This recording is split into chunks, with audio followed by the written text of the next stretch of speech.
And we will get underway. Fran, do you want to start out?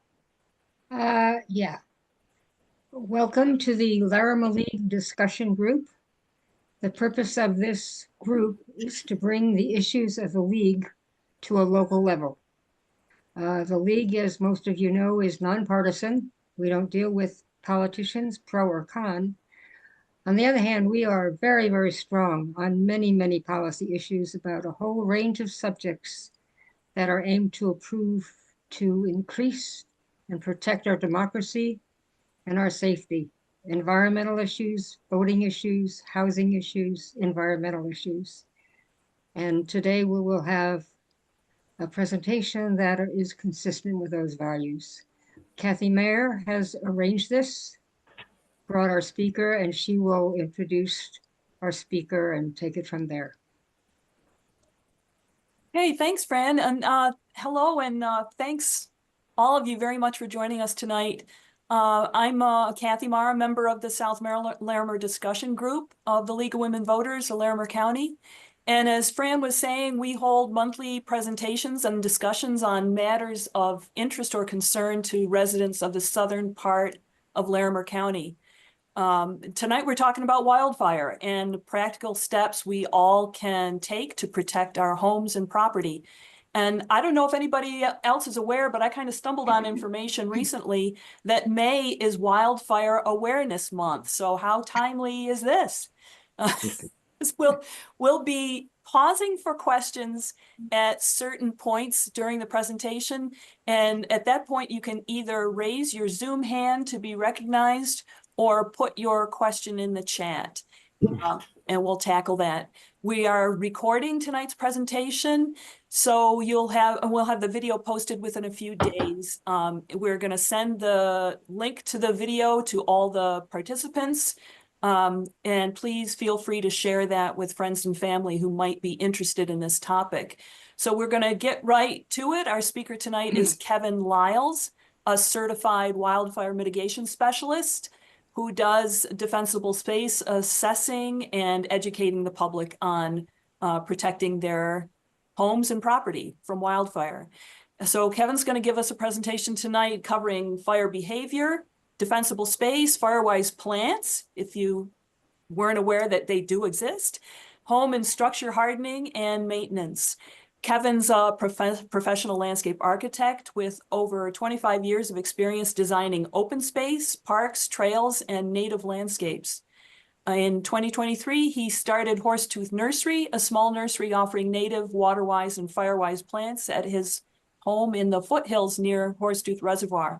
And that's a really cool little nursery. You should check it out. So go ahead, Kevin. Thanks, Kathy. I'm going to share my screen. Hopefully it will still work.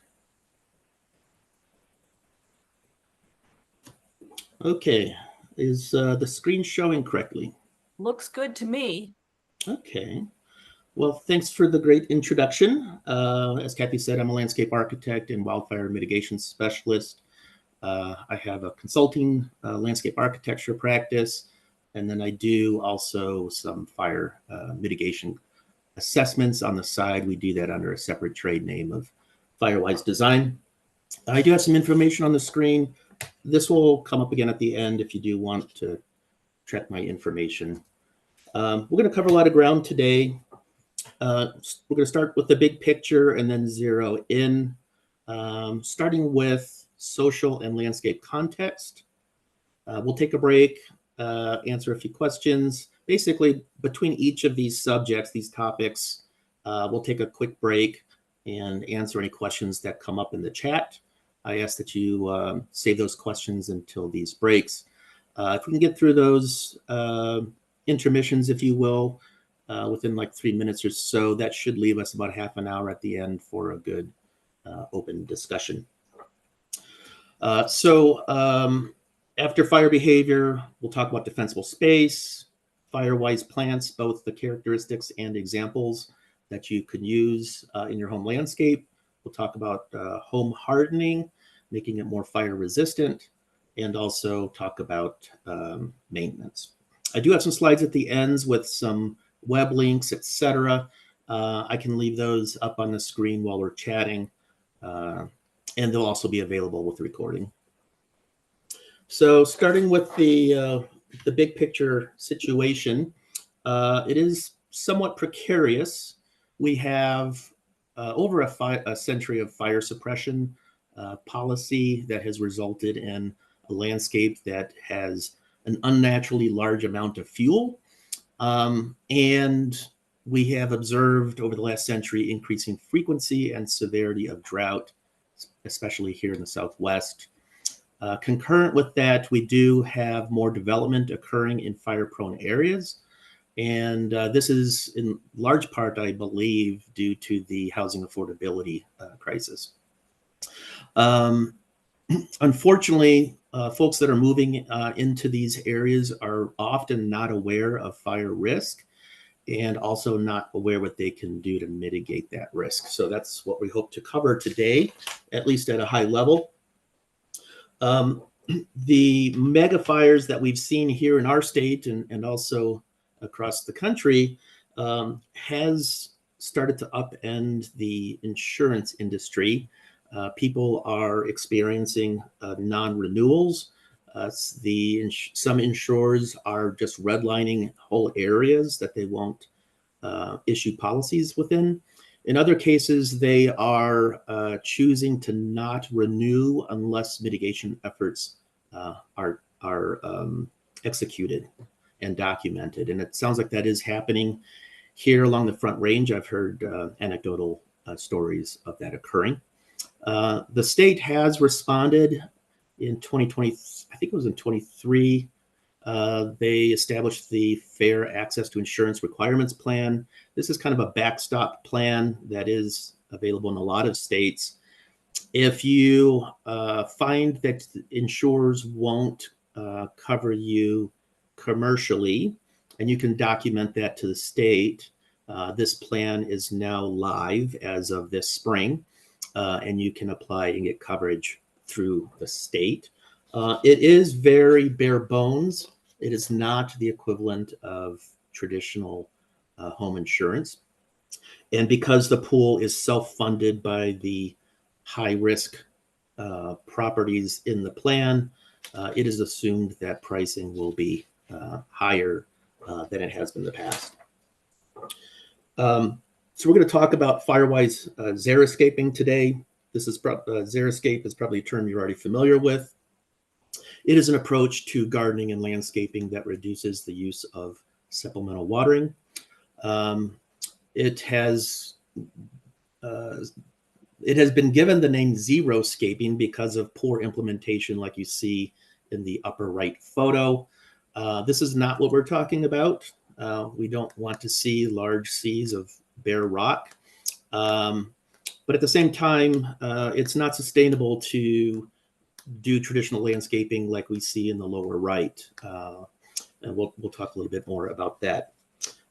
So I define Firewise xeriscaping as green, low water landscaping that is aesthetically attractive. It performs ecological functions. It is more like the photo you see on the left, that this strategic approach to landscaping reduces the fire intensity and the rate of spread in that vicinity of your home or commercial landscape.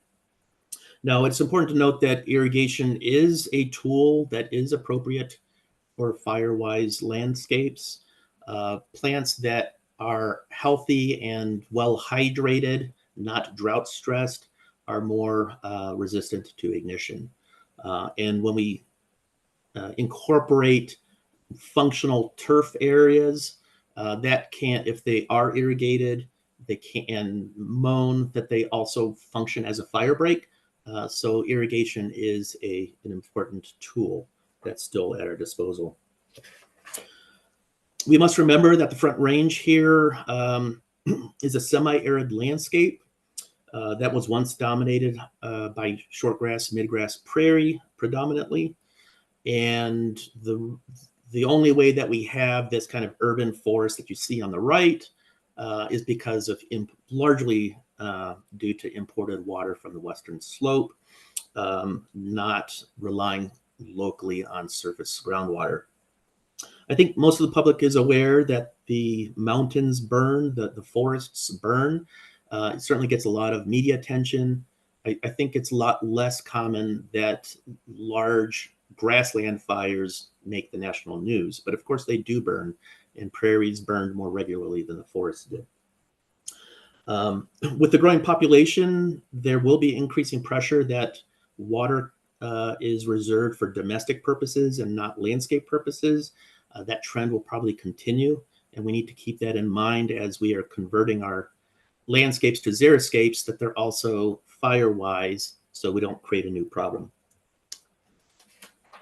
I'm sorry about that. I didn't remember to display that. Obviously, both the mountains and the plains burn, and urban areas will burn. And we should remember that urban landscapes have fuel that includes our structures, unfortunately. So let's talk about the wildland-urban interface. Most of us live in or near the wildland-urban interface, what we call the WUI. I think it's usually associated with forest lands up in the mountains, but it does include the plains. Anywhere that you have wild vegetation that meets or intermingles with human habitation, that is that interface. And so this map that was generated on the state's wildfire risk viewer shows the density of housing in the wildland-urban interface. The darker the color, the more dense the homes are, starting with the gray and light blue is the lightest density. And then when you get to the dark purple, that is the greatest density. As you can see, there's actually more homes on the plains in the WUI than there actually is in the mountains. So this is zooming in the southeast part of our county, looking at Fort Collins, Loveland, Berthoud. You can see that intermixing. Now the city, the core of the cities are not considered in the wildland-urban interface because they're fully urban. But we should keep in mind that that perimeter can, if we have an event like Marshall Fire, if there is ignition of homes on a perimeter, it can travel any way the winds blow. So it is important for all of us to be thinking about this, even if you live in our cities, especially with our open spaces. There's definitely a lot of fuel that's available in different forms. So I think the earliest that I can recall of these kind of devastating wildfires here in this state were the Waldo Canyon Black Forest fires of 2012 and 2013. But we've had several since then, including the Camarillo Peak Fire and the East Troublesome fires here in Larimer County.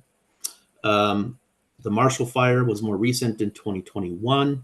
That was obviously a more urban, devastating fire. And of course, this past January, we saw just an enormous tragedy with multiple fires in Southern California that affected something like 10,000 homes and businesses.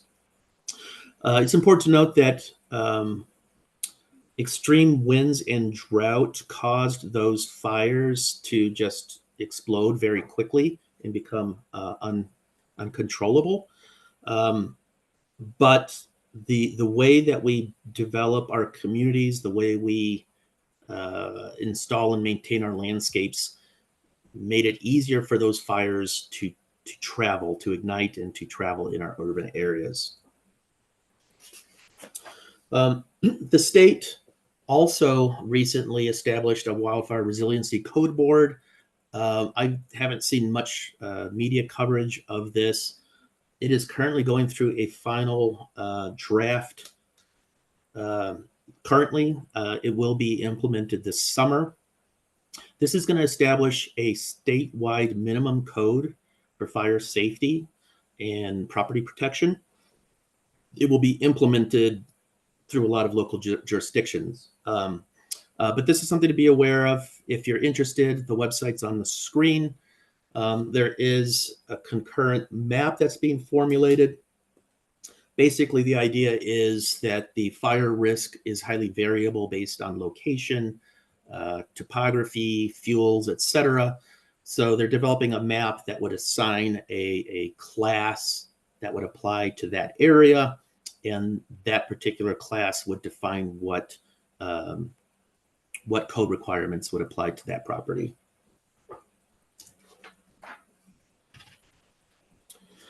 Before we go into fire behavior, are there any questions about that kind of landscape context and social context before we move into fire behavior?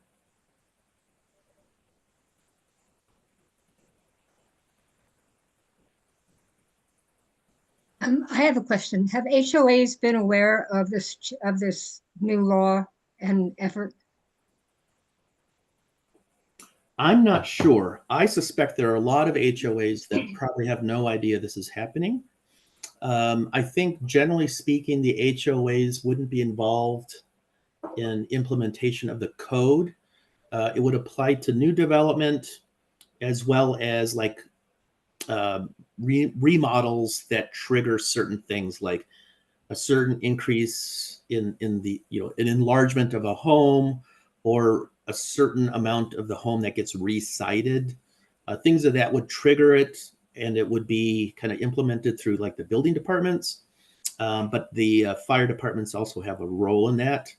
I'm not that well versed in how the implementation is going to happen, but I have been surprised at how little coverage there's been in the media about it. So yes, I think it will be a surprise to a lot of folks.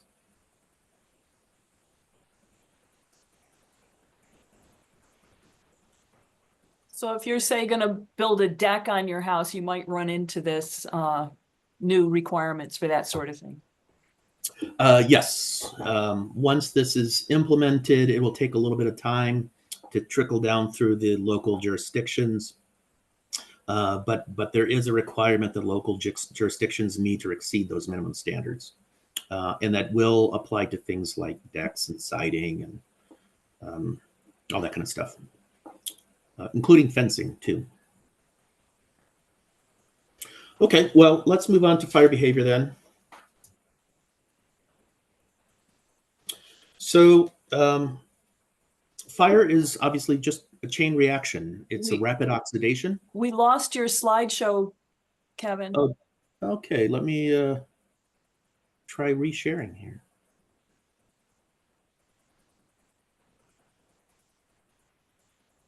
Is it back? Yes. Sorry about that. I tried to advance the slide and it seemed to change tabs on me. Okay. So fire is just a chain reaction, a rapid oxidation of a fuel. It requires three things, what we call the fire triangle: a fuel, the presence of oxygen, and the presence of heat. On the landscape scale, we really can't feasibly modify fuel and oxygen. Oxygen and heat, but we can modify fuel, and we can do so before a fire ignites. So we will be talking about how to break that chain. So fire is spread by three methods: direct flame contact, which is pretty self-evident, embers, which blow in the wind, and radiant heat.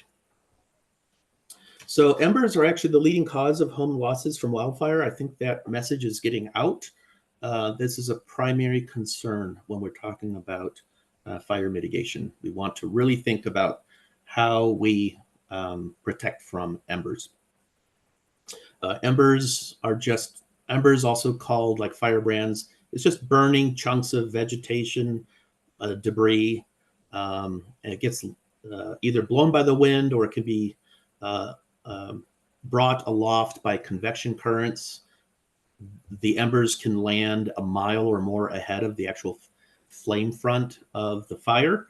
And as we saw with like the Cameron Peak fire, the area that burned north of Masonville, that actually was a spot fire that started like I think more than a mile ahead of the main fire front at that time. So think of like a blizzard. Instead of snowflakes, you have little chunks of burning debris. They kind of travel like snowflakes. They drift, they blow. That's kind of what we're dealing with. Direct contact from flames is the second leading cause of home losses from fire.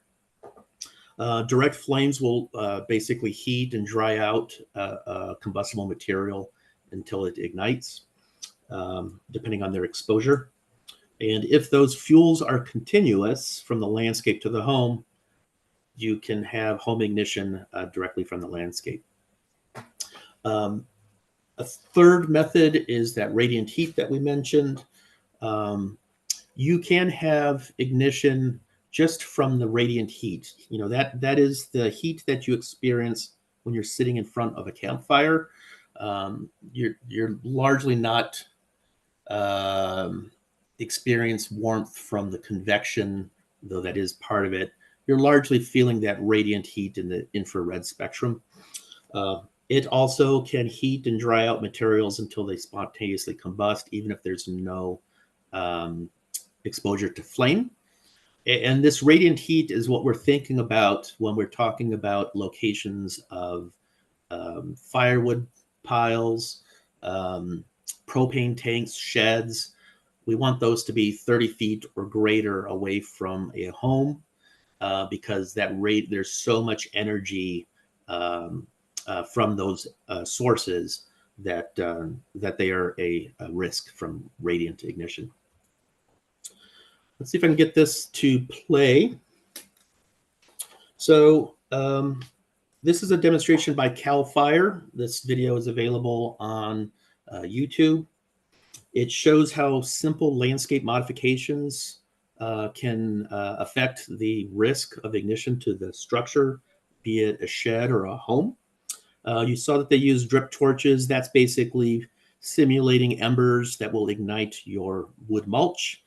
The building on the left has wood mulch up to the home. It has a wood fence. So we have direct contact between burning material and your structure.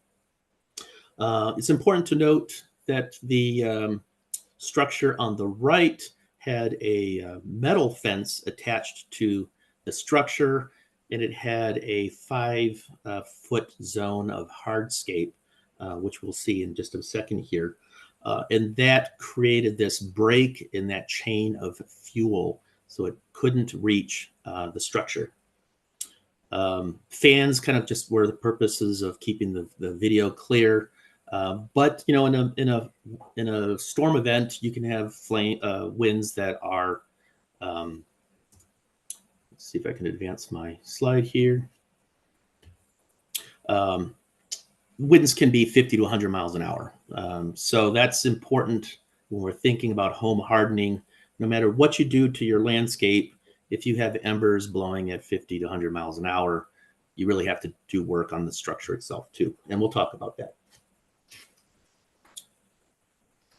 So that's the end of the section on fire behavior. There's actually quite a bit more we could talk about. But for the purpose of this discussion, I thought I would just raise those key principles that apply to defensible space, which we'll talk about next, as well as home hardening. Does anyone have any questions related to fire behavior?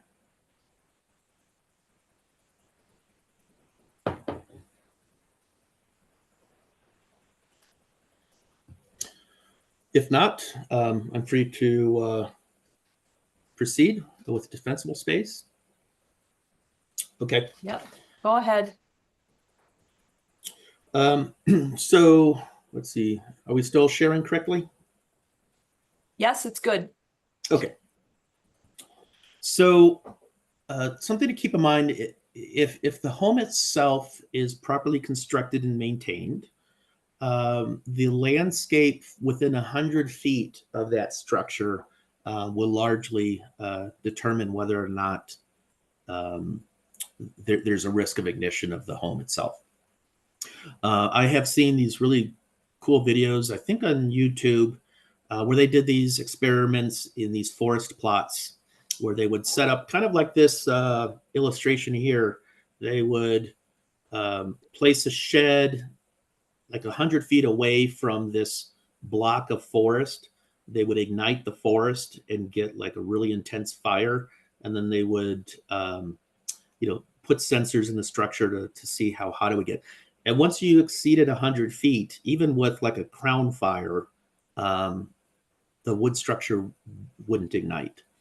So this is the area that we're really talking about, that 100 feet. It is actually broken up into 3 different zones. We start at the base of the structure. The immediate zone, or zone 1, extends from the foundation out 5 feet.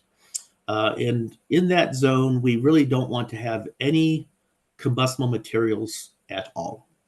And that's often not feasible. So things like wood decks, if they are attached, what we do is we extend that zone 5 feet from the perimeter of the deck. But we'll talk about decks later. Zone 2 goes from that 5-foot limit to the 30-foot, which is represented in orange. And zone 3 goes from that orange more to that yellow color, which is the 100-foot zone. These illustrations are from the State Forest publication. It's available on their website. I do have a link in the slides at the end if you want to look for that. So let's talk a little bit about zone 1. This is our top priority. If you're just starting out, you want to know where to start in that first zone, 0 to 5 feet. Ideally, there would be no wood decks and no wood fences and no vegetation within that 5 feet. And this includes wood mulch. As we saw in that video, wood mulch can transmit flame directly to a structure like a deck.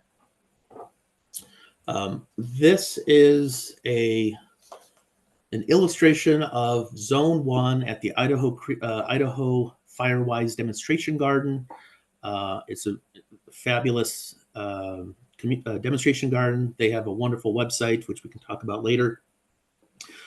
We're looking at this little stucco building here. You can see that there are no trees overhanging it. There are no junipers nearby. There is, however, some vegetation within that first 5 feet.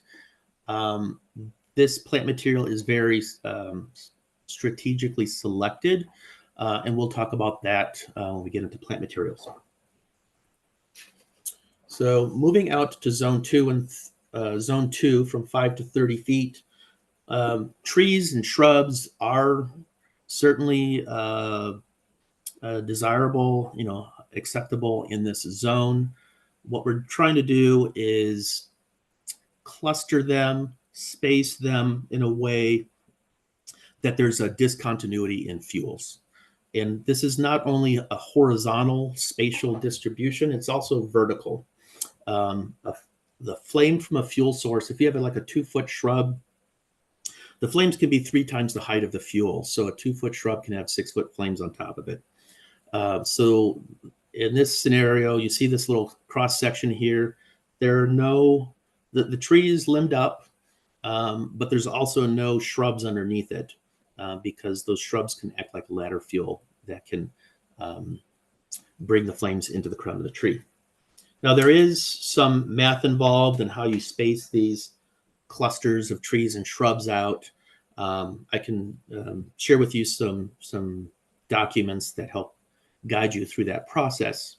The important thing is that as a fire approaches a home, we're trying to moderate it and get that fire down to the ground surface, which is much easier to fight than anything in the canopies. This is an illustration of zone 2 at that demonstration garden. We're looking outwards from the shed. You can see greater, more plant material, more continuity of plant material, but it's still broken up. In this case, there are gravel paths that act as fuel breaks. In a home landscape, this might be where you have a functional turf that's irrigated. That serves as a fire break. There is, in this case, no wood mulch, though as you move out into the landscape, wood mulch is more accepted. And we'll talk about that in zone 3. So zone 3, we're moving out farther into that 30 to 100 foot zone. You can see that there's a greater number and tighter spacing of trees and shrubs. What we're trying to do here is just moderate the intensity of wildfire. If you live in an area that has a canopy, whether that's an urban forest or conifer forest, this is the zone in which you want to manage the vegetation in a way that moderates the fire and gets it down to the ground plane, just reducing the intensity. That's the intention of this zone. Now, obviously, in an urban setting, 100 feet may be one or more lots away from your home in an urban setting. This is where it's important to kind of work together, collaborate with neighbors, and kind of strategically look at it as a community. And this is definitely where HOAs could play a very large role, as well as cities managing that urban landscape. So this is just, again, the demonstration garden. We're looking out. You obviously see more shrubs and trees, tighter spacing. The further out you go, the denser the plant material is. We still ideally want to see this pretty lean and green, not a lot of dead wood, not a lot of leaves and debris, because those obviously travel in a windstorm and can take flame towards the home. But this is the zone where if you do want some wildness, if you do want some habitat, zone 3 is definitely the ideal place for that. If you do want like brush piles and that sort of thing, leaf litter, you just want to be thoughtful about its placement. You're not putting that under trees where it can serve as a ladder to get the flame back into the canopy. So that's the conclusion, the introduction of defensible space and the 3 zones. Before we talk about plant materials, are there any questions? Andrea Longo had a question. Let's see. Is recycled asphalt considered combustible for zone 1? I have not heard. Obviously, asphalt millings do have some tar, some asphaltic binder in it. I've never heard that considered to be a combustible material. In a major fire event with prolonged flame, there might be some off-gassing that combusts, but it's not a material that's going to transmit flame across that zone. So I personally would consider that to be a proper fire break. So it sounds like it's in the same order of my Class A deck. Was that Fran? No, that's Andrea. Oh, Andrea. Did you say you have a Class A deck? I have a steel frame deck with composite decking. Good for you. But we're gonna talk about decks in a little bit. But yes, we will. I built my deck the same way. That is absolutely fabulous. Now there is some discussion about composite decks that we can talk about later. It's generally considered a pretty safe material because it mostly just sags and it doesn't actively transmit flame. San Diego County said this material was okay, so I figured it'd be okay for Colorado. Yeah. Yeah. I mean, I've seen pictures after the Black Forest fire where the homes were gone, but these composite Trex type decks were still standing. They were all droopy and, not salvageable, but they didn't contribute to the fire whatsoever. Any other questions before we move on?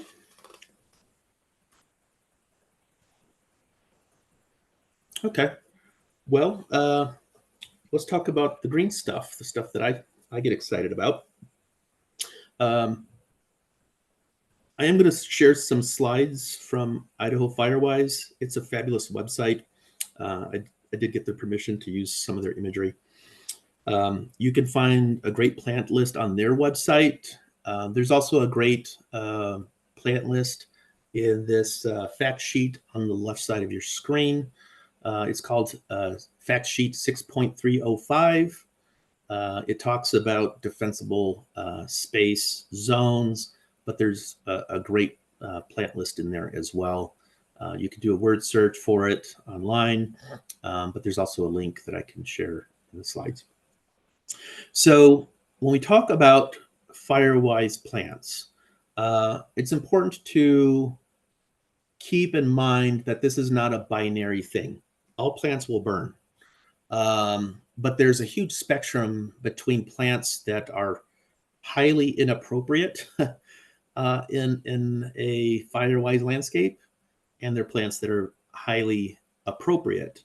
And this is based on 5 criteria that you see on your screen. We're looking for plants that have a high moisture content, plants that have soap or latex or pectin content, which just kind of moderates the process of combustion. Plants that are drought tolerant, so they just don't get stressed and lose all that moisture in their foliage. We're looking for plants that are low or compact growing, so there's just physically less material. And definitely plants that have little or no oils or resin content, because those are highly combustible. So we'll start. Yep, that's that same list. So we'll start with plants that are high in moisture content. As I said, these would burn, but evaporating the water content out of the plant tissue requires a lot of energy. And so when these plants are exposed to that heat, they don't readily combust. They'll evaporate a lot of moisture, but they just don't transmit. They don't spread flame. So examples of plants with high moisture content are things like prickly pears, ice plants, sedums, or what you call stone crops, hens and chicks, etc. These are the plants that actually were on the roof and around the perimeter of that little demonstration shed. So these would be the kinds of things that would be kind of the exception to the rule in that zone 1. And my understanding is the code, the state code, it sounds like they are thinking of having a plant list of things like these that would be permitted in that zone 1. So let me go on to plants that have saponin or soap content. Some of these plants have soap in their name for that reason. These include perennials such as dianthus or the cheddar pinks, that sort of thing, soapworts, which are the pinker flowers in the screen, and shrubs like our native soapweed yucca. I know that's not actually a soapweed yucca, and mock orange. So these are good choices. We're pretty much considering this suitable for zone 2, as are these other plants. Other plants have latex as a defense mechanism primarily. These also are resistant to combustion. These are things like your milkweeds and spurges, bluebells and poppies. They tend to be deer and rabbit resistant because of the latex. But unlike some of those aromatic perennials and shrubs that use a different defense mechanism, these typically don't have much scent if you are crushing the leaves or stems. Plants with high pectin content include shrubs like our native snowberries, hawthorns, ornamental roses, and crabapples, and grapevines even. We have to be thoughtful about our placement of grapevines, but they would be included in that category. And there's a very large category of plants that have the attribute of being either low growing compact growing, just less fuel available and lower to the ground. And we do have some good native cultivars that fit in this category, such as the Regent Serviceberry, Pawnee Buttes Sand Cherry, and Autumn Amber Sumac. So if you want to use some natives, think about using these cultivars that are either smaller in size or lower to the ground.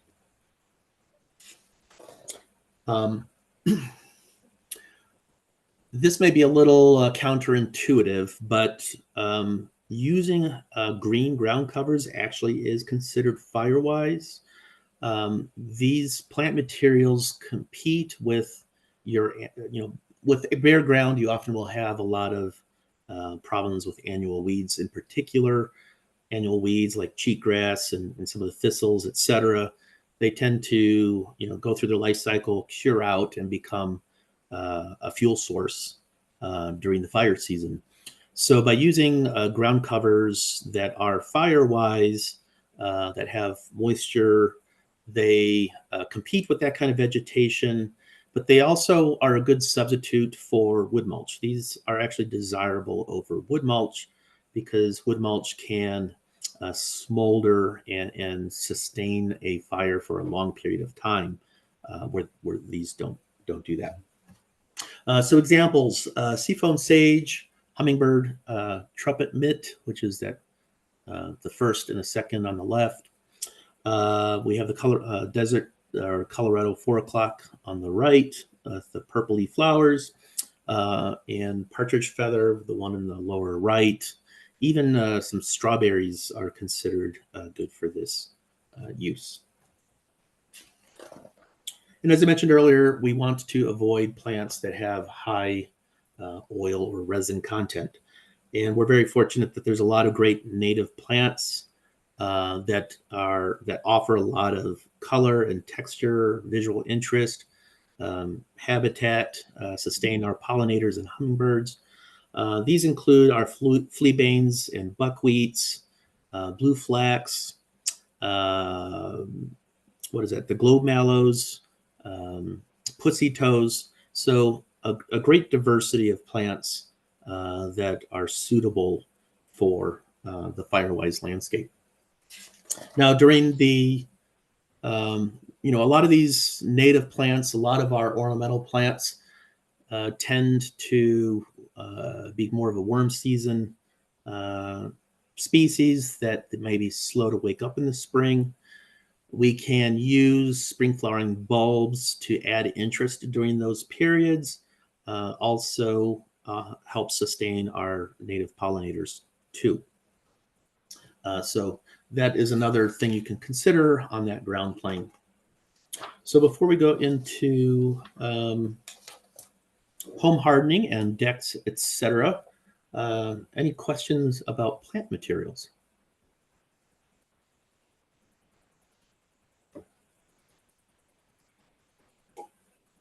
I'll just comment that I was really happy to see some of my favorite native plants in there. Hurrah! Yeah. That's pretty cool. Yeah, I think a good rule of thumb is if you take some leaves and you crush them and rub them in your hands, you may not want to do that with some species that have latex, etc. But if they don't have that kind of really distinct smell, then they're probably suitable. So some things like Russian sage, if you have worked with Russian sage, it has a very distinct odor that has high VOCs. It is considered a xeric plant that's suitable for xeriscapes, but is not suitable. Well, I shouldn't say it that way. It needs to be used with caution and not used anywhere that it can, ignite some shrubs nearby, or you don't want to put it next to your deck. Okay, well, feel free. There's some great plant lists that I can try to point you to. If you're so inclined to do some landscaping, there's some great resources that are very suitable to our location. So let's talk about home hardening. We're going to start with deck materials. So it's important to keep in mind that smart landscaping in and of itself doesn't eliminate the threat from wildfire, because we know that the primary means of ignition statistically is from embers. But we can do quite a bit to make our decks and fences, etc., Firewise. Starting with decks, we do have some imagery from some suppliers that I received permission to use. These aren't endorsements, but I think they're good to inspire you. And if you are interested in any of these products, I do have some links on the last slides. So decks are a common bridge to take a wildfire from the landscape to a home. It is often the first thing that might ignite, assuming that the home is properly constructed and maintained, and there's not leaves in the gutters, et cetera, et cetera. A lot of times the wood deck will be the first thing to go. They can be made of non-combustible materials. We talked already about composite plastics, which are considered ignition resistant.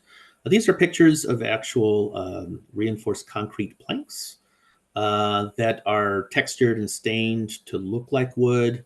I actually have a couple samples of it. It can be used like traditional decking, but you can actually because they're reinforced, you can actually increase the span between your joists, etc. So it's a pretty cool product. There's actually a concrete tile that's made to be, it can be used in retrofit applications. It's designed to span the 16-inch on center standard for wood decks. You of course can use it for new construction as well. So this is an option.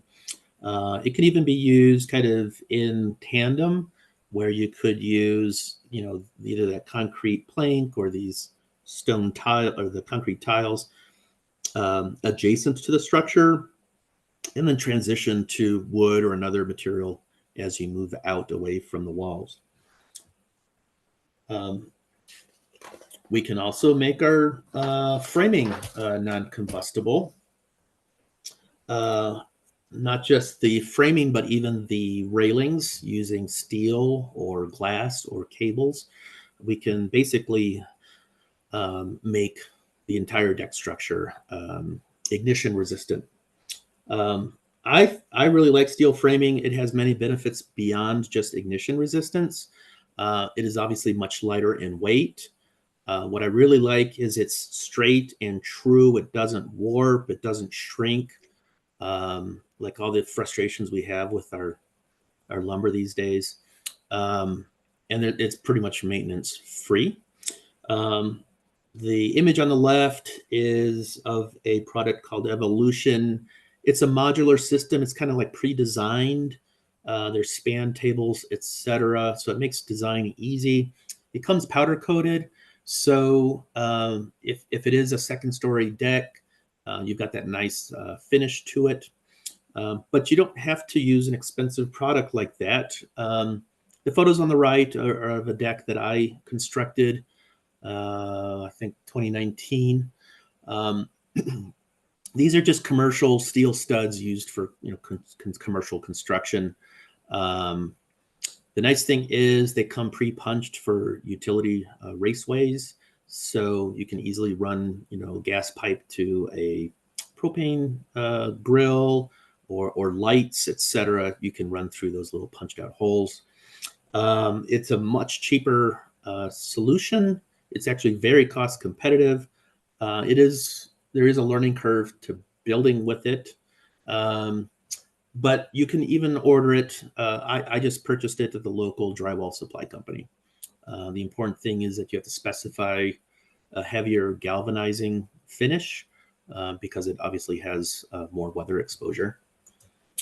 But even if we don't use those alternative products, we can make our wood decks more fire resistant.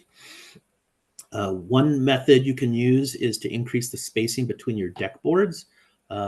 Embers can get caught between the deck boards. We want those to just drop through and fall to the ground, assuming that there's no combustibles below the deck, which is important. We can wrap the top of the joists with metal flashing, or there's like a foil tape that you can use. This protects those joists from those embers.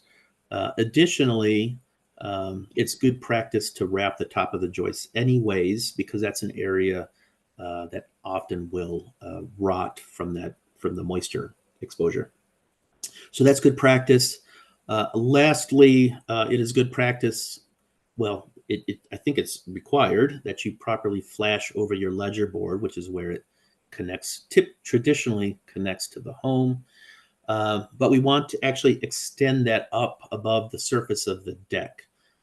Ideally, we want a minimum of 6 inches of flashing exposed above the deck. This is the zone where we have a lot of accumulated leaf litter, pine needles, all kinds of things will collect. Additionally, this is an area that embers will collect. So we want to make this as free of any combustible material on the face of the wall, a minimum of 6 inches. Wood fences are a major vector if they are connected to the homes. A lot of residential developments have those wood privacy fences. We definitely want to transition to less combustible materials, especially in the 5 feet. But there are some cool products. There are concrete products that look like split rail, or that look like privacy fences, pre-stressed concrete. There's also all kinds of metal products that either look like wood or intentionally don't look like wood. But there's other options too, like gabions, which are these metal cages that you fill with rock that can provide screening. You can even do rammed earth walls, like you see this little pilot project on the left. There's all kinds of creative products we can use to kind of break that chain. Wood fences are kind of considered to be fuses that are connected to your house. We need to break that so there's not a fuse connecting to the house. We do want to keep debris and embers from collecting under our decks. That picture in the upper right is under a neighbor's home. We have leaf litter, we have cardboard boxes, and we have bins full of woodworking cutoffs. Lots of fuel that is easily ignited. We want to get that out from under our decks. We want to screen them. The important thing is that you use a mesh that's 1/8 inch or less, and that it's either galvanized or stainless steel. And there's a great stainless steel product that I have a link for. And this is also appropriate, actually necessary for our gable vents, our soffit vents on the house. Those need to be protected from embers because that's a primary way of ember intrusion into a home. Lastly,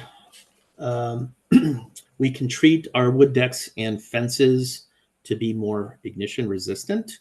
Obviously, if you have rotted wood, actually ignites very easily, so we want to replace those. But if you have a wood fence or deck and you've got cracks in it, you can caulk those so there's no place for embers to lodge. And then most importantly, we can actually treat the surface.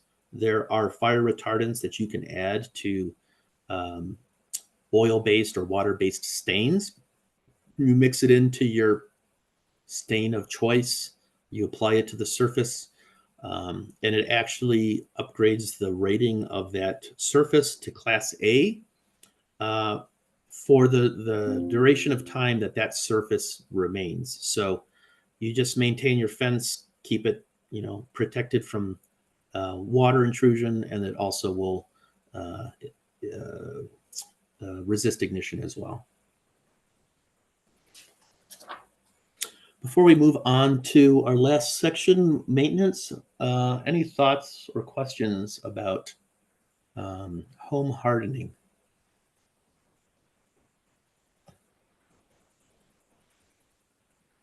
Kevin, I wanted to ask you about you said that one product was rammed earth, that Kenton Seth product. Could you describe that a little more? That's really interesting.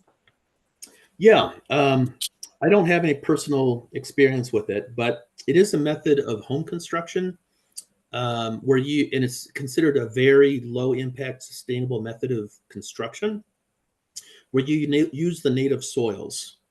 And I think there's different approaches, but typically they will add like Portland cement or other binders that you obviously form it up as if you were like forming like you would build a concrete form for a wall.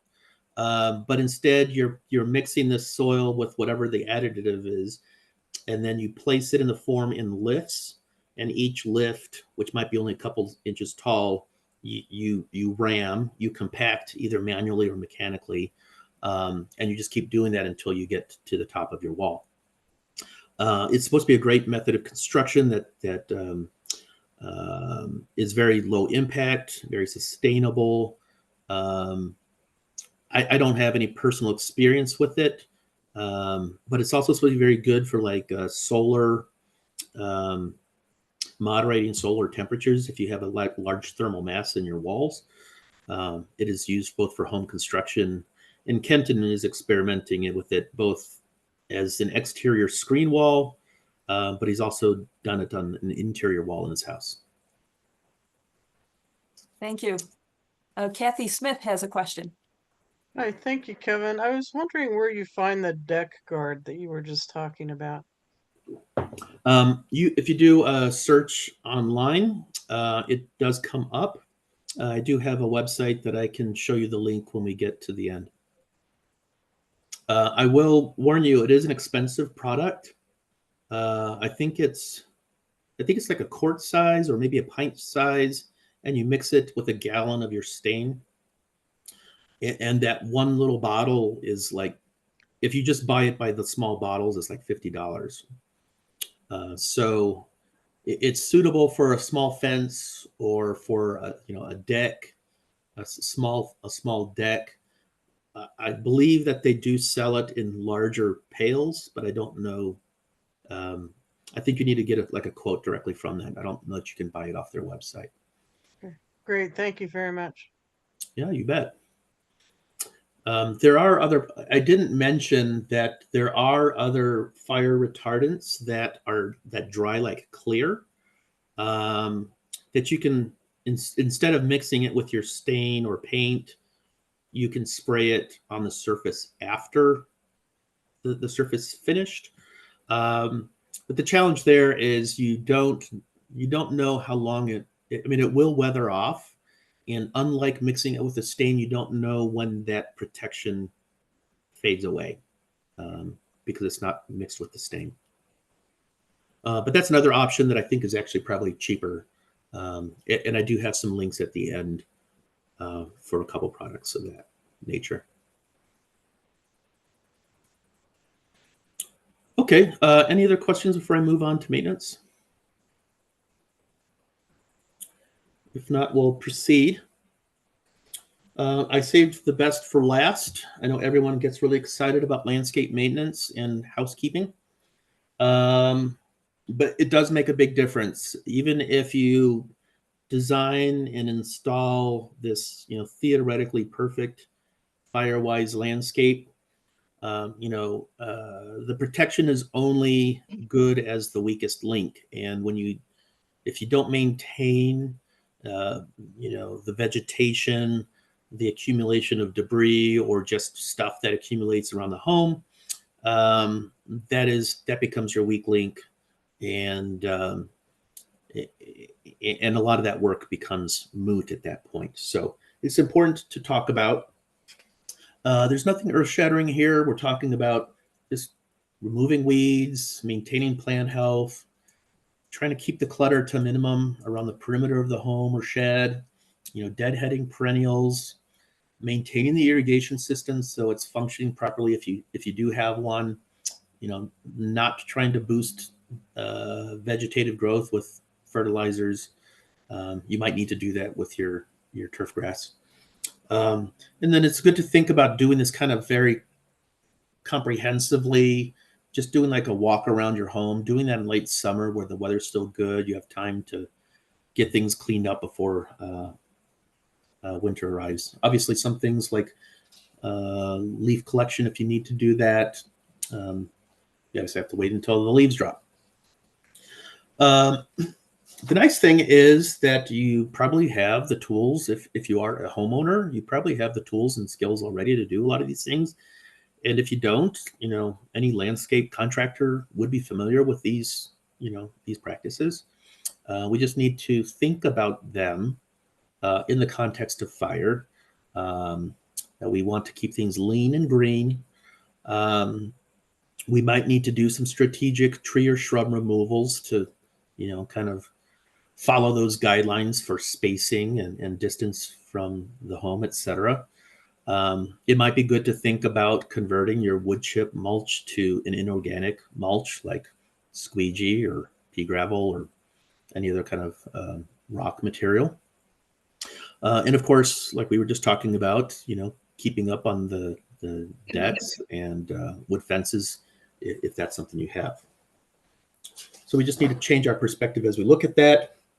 One thing I like to point out is that a well-maintained landscape, which is valuable for the purposes of fire mitigation, actually does increase social acceptance. If you are doing like a landscape conversion of turf to a xeriscape, a meadow, pollinator garden, we just need to be thoughtful about how we do that, and we can use maintenance and design to increase social acceptance.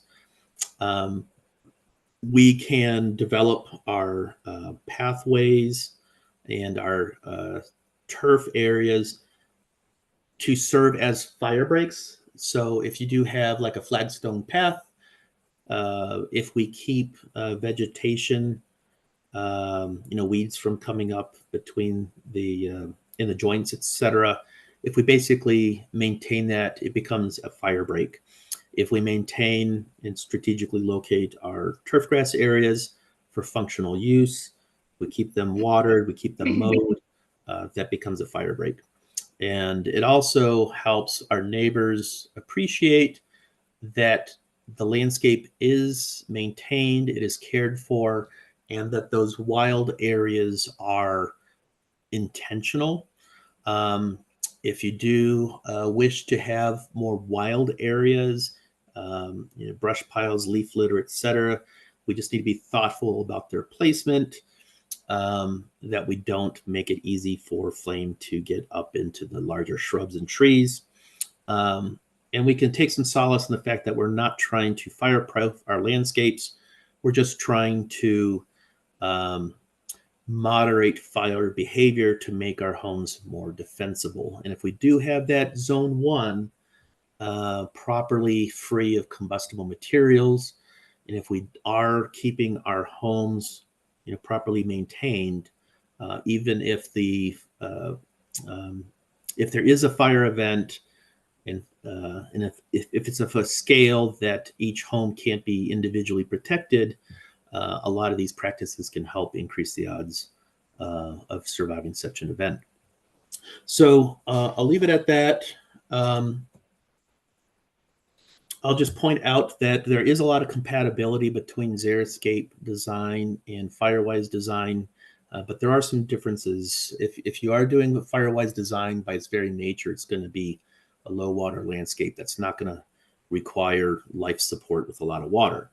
But if we do consider the arrangement of plant materials in our hardscapes and selecting proper plant materials, we can have that added value. But also, as you saw in some of those demonstration garden photos, have a very functionally valuable, ecologically valuable landscape that's also aesthetically pleasing.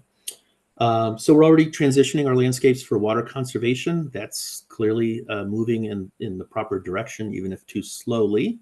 And I think we can do the same at the same time for fire mitigation. So I think we have about 20 minutes or so for open questions and discussion. I will advance some slides here that I'll just leave on the screen while we're talking. So feel free to, did I see a hand raised a minute ago? Mel, I don't get her last name. Mel Goldspace? Oh. Goldsype, that's me. Okay, go ahead.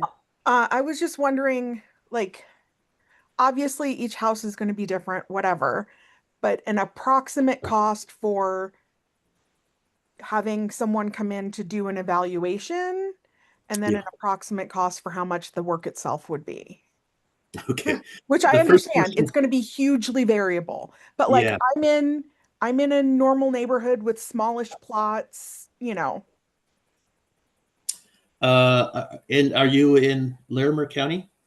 Yeah, I'm just directions. Now I'm just west of Lake Loveland. Okay. There is, let's see, do I have it on the current screen? If you look on the counties, well, there's a couple answers to your question. The county recently established something called the Wildfire Partner Program.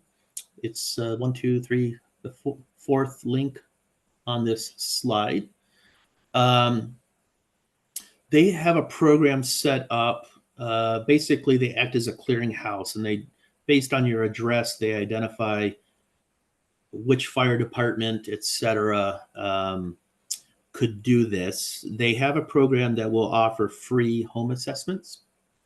So if you, it may take a while to, they basically do this as kind of an added service, and they can't always respond quickly at any given week or month. But that's a free option to get that assessment. I do them myself. It comes in different forms.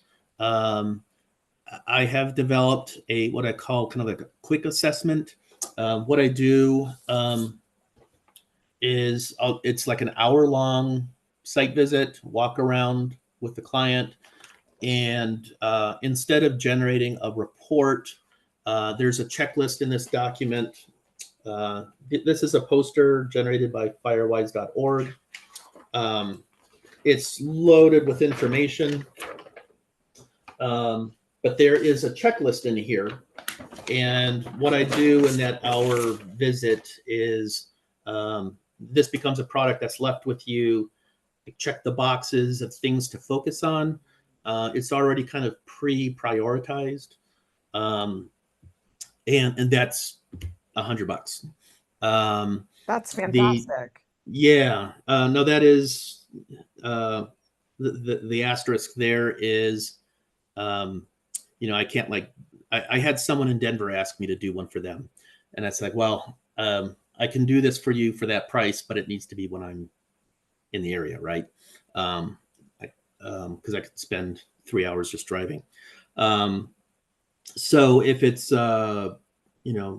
in Southeast Larimer, and if it's not a lot of travel time, that's the cost. For a larger property, rural property with multiple structures, and a report,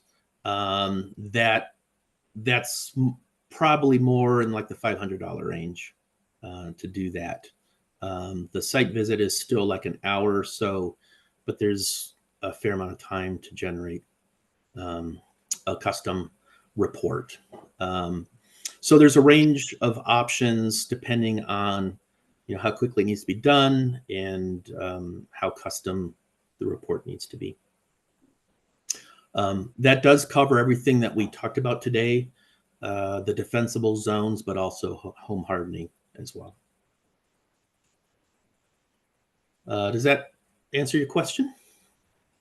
satisfactorily. just like how much to actually have the Oh, work I'm done. sorry. I forgot the second part of your question. So that is We have incredibly to save variable. up, we need to know in advance.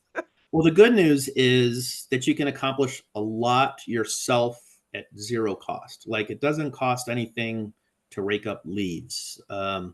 It depends on your personal capabilities and interest in doing a lot of those kind of maintenance and tasks. Like I mentioned earlier, if you do have like wood fencing, wood, a wood deck, if you do want to take like an interim action to improve, I mean, the first thing to do is clear out that 5 feet around your deck and around your home. And that might just be the cost of disposal of your landscape waste. And if you have the capability of disposing of it at like the landfill or at the Loveland Recycle Center, I take multiple truckloads of vegetation to the recycle center every year, and each load is like $16 to $30. So it can be very affordable to do a fair number of these actions, but it does require a lot of labor. And so that depends whether it's something you can perform yourself or you have to hire someone. Obviously, contracting, I don't know. I would imagine there are some landscape contractors that can do some of these kind of things more on kind of a time and materials basis. But the larger projects, you probably would have to get bids from those contractors. Just one As- follow-up. Any Yeah. suggestion on how to get your neighbors to agree to replace your fence? Well, collective action is important. These steps are obviously more effective if we do it, neighborhood wide. Our HOA, we applied for and received 2 grants from the County Office of Emergency Management that funded for the disposal of waste material. So there is a grant program that HOAs can apply for. I don't know if it's of its status this year, but they did issue grants the last 2 years. So that's a way to collectively fund waste disposal. In our case, that did include wood decks and other wood structures. We allowed them. It wasn't just vegetation. It was also lumber. When you have an issue of shared fencing with a neighbor, that largely depends on your relationship with that neighbor. If that party is agreeable, obviously there's cost savings and cost sharing when you do it together, and ideally with multiple neighbors doing it as a larger project. A landscape, a fencing contractor will give you a better price per linear foot if you can double, triple, quadruple the amount of fencing by kind of pooling resources with your neighbors.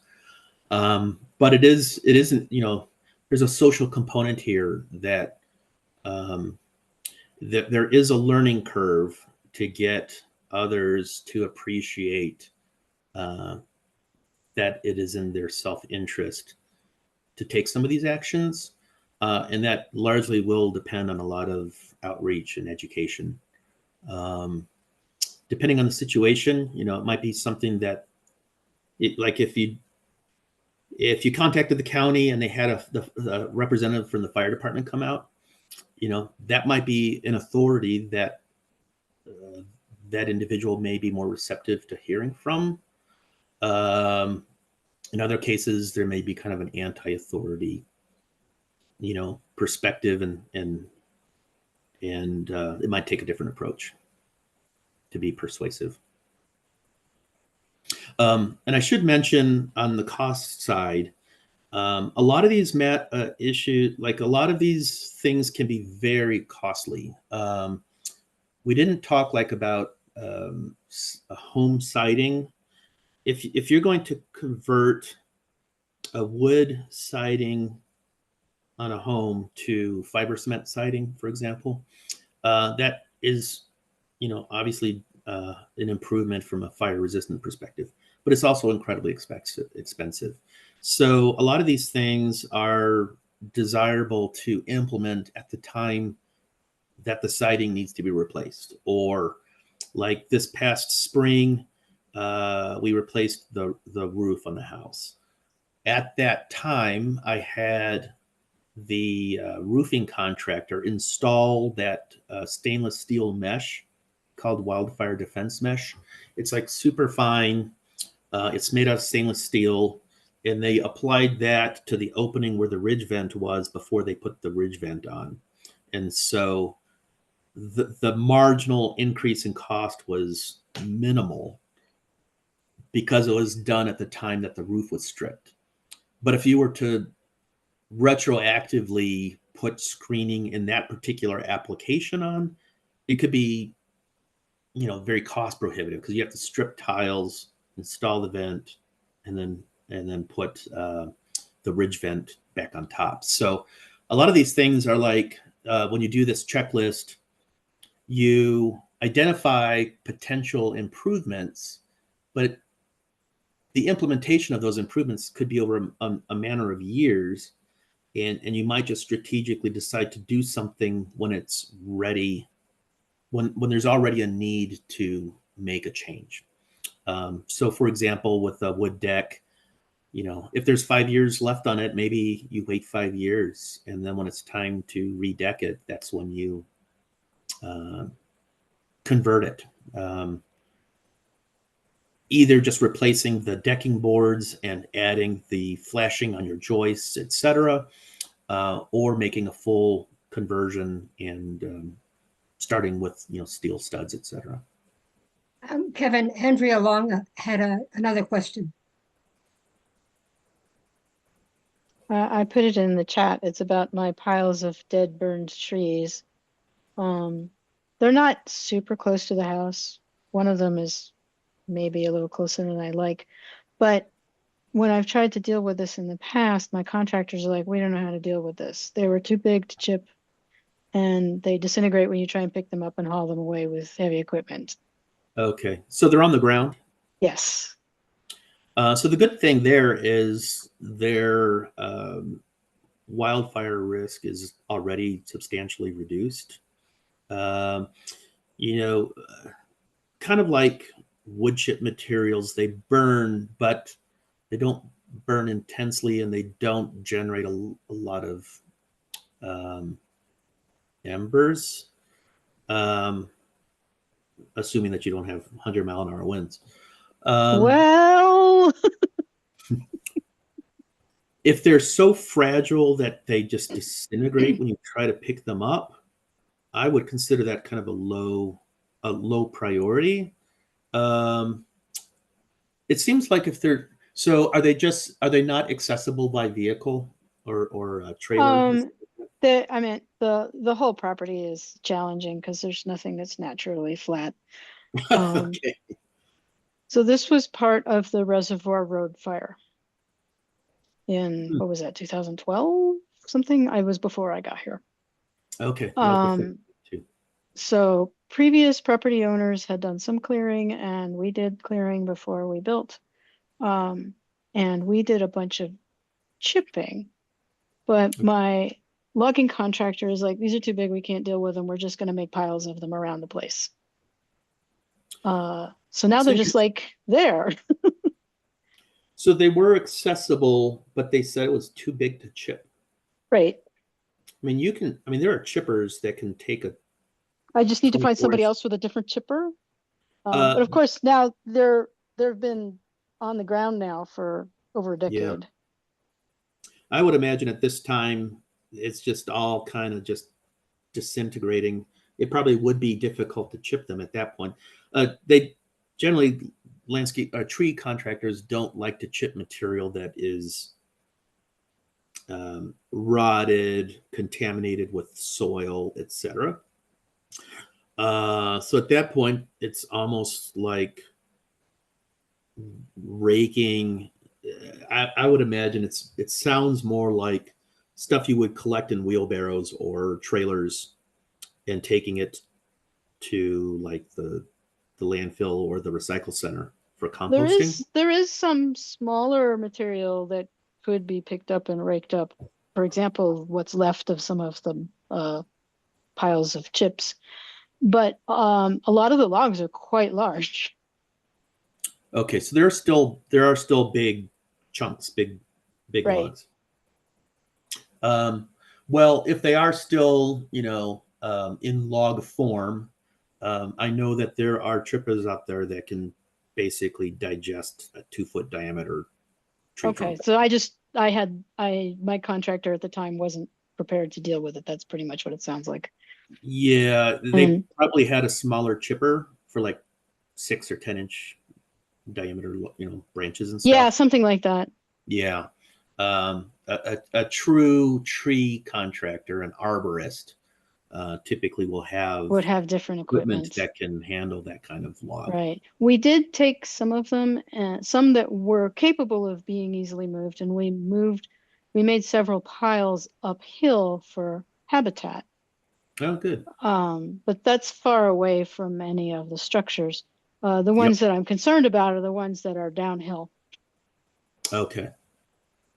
Yeah, if that is still, if they are still, I mean, there's different ways of looking at that. I'd have to look at it on site.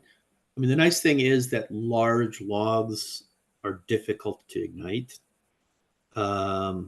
It's kind of like trying to put a large log, starting a large fire, a bonfire, but you're using huge logs. If there's not material around that can apply enough heat to that log, it just doesn't really do much. All right. Yeah, this sounds like it would need a larger assessment of the situation because, of course, it's Probably. a large property. Yeah, all these things are really site, specific, and it's also, the recommendations are very, it's not black or white. We have to kind of evaluate multiple objectives, and a lot of times, if you were to look at my property, you would see that I make exceptions to the rules. And a lot of homeowners are resistant to fire mitigation because they don't want to lose all their trees, right?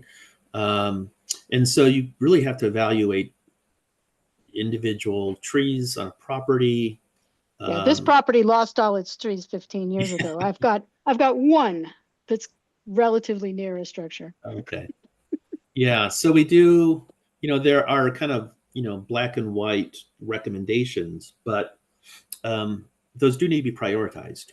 And it may be in looking at your property that either it's a priority to remove those logs, or it may be, there are other actions that are much more important. As I mentioned earlier, the first priority is really managing that zone 1, that 5 feet around the house. Home hardening, and then the first 5 feet around the house. Those are the top priorities. And then as you move out, there's still actions that are valuable to take, but they tend to be lower in priority. Okay, that's useful. I've done a lot with hardened construction. Oh, good. In the last minute, is there anybody else that has a question?